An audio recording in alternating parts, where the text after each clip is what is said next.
The Mixed Mornings and More podcast with Steph. Now available daily. Good morning, world. Hello, and welcome to Monday, December 4th. Have you already eaten your advent calendar chocolate today? Are you a morning chocolate person or a night chocolate person? I'm a always forget to eat it kind of person. I ate 2 on Saturday because I forgot on Friday. And then I didn't have one yesterday. And I mean, I'm not going to eat a chocolate at 4 o'clock in the morning. So I guess I'll have 2 again today if I remember, or 3 tomorrow.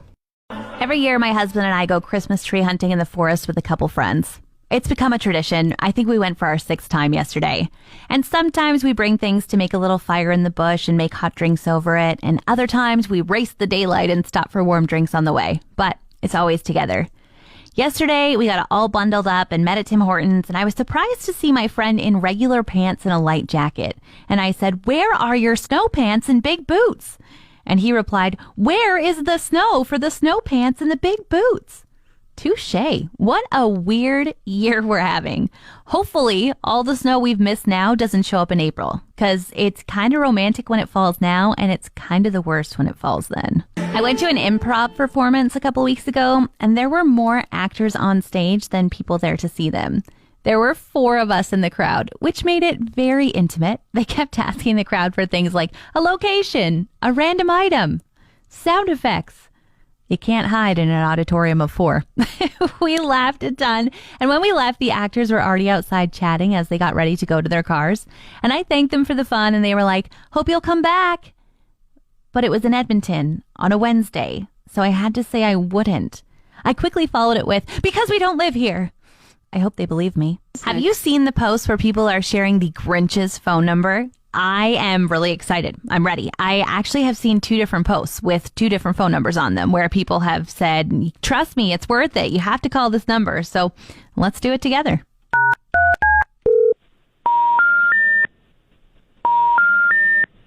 We're going to drop that call. Anyone know what that means? I guess that number isn't working. So let's try the other one.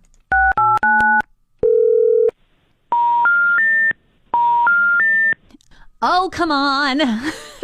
Why are people blindly sharing this phone number saying it's worth it to call the Grinch if he's not even going to answer, if this number is not in service, if it doesn't exist? Just another reminder, don't share things if you haven't tried it yourself and confirmed it's true. This is not the Grinch's phone number. Neither of them are. He didn't answer. He didn't make fun of me. He didn't steal all of my presents or even steal my credit card information like a good Grinch would. What's your Christmas tree style? Perfectly fluffed and not a branch left untrimmed? A little sparse depending on what was unwrapped from the store? The best one you can find in the forest? My husband loves a weird tree, a little quirky. We've had ones that are purposely crooked, started with 1 trunk and turned into 2, ones with branches missing from one whole side. It's always an adventure. Yesterday, we went on our annual hunt, and it was me who suggested the weird one. There's this tree at my parents' cottage that hangs out over the lake, and it practically grows sideways, and it's the perfect tree for crawling on when you're a kid or to watch the waves come in on.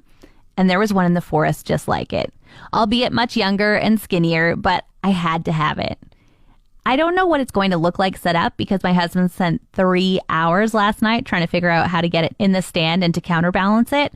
But I have faith he'll come home with a fresh idea tonight and we'll get that thing sprawling and leaning across our living room in no time.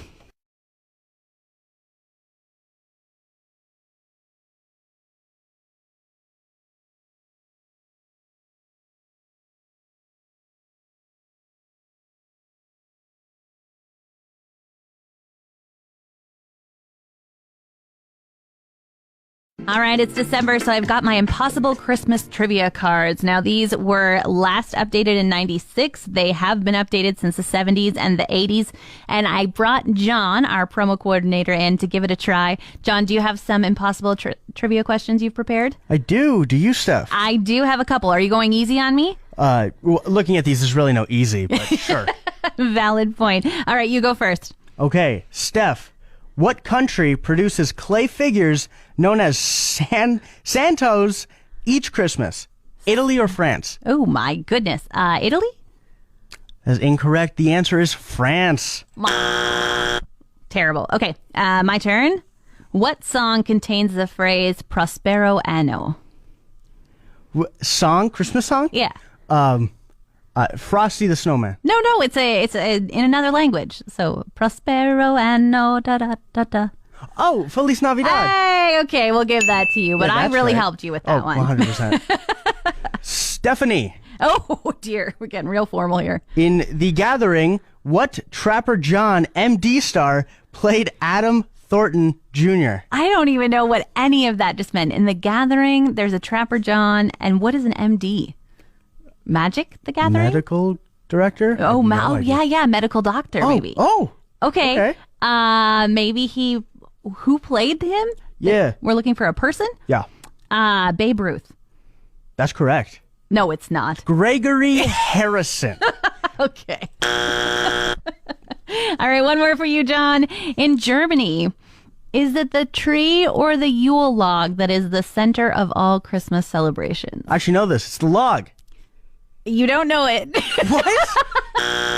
It's the Christmas tree. Oh, of course. This says. I'm sorry. You want to come back another day and try it again? I think I have to. I think you do. You got to redeem yourself there. Thanks, John. Want more of today's show? Download the Mixed Mornings and More podcast. Now available every weekday.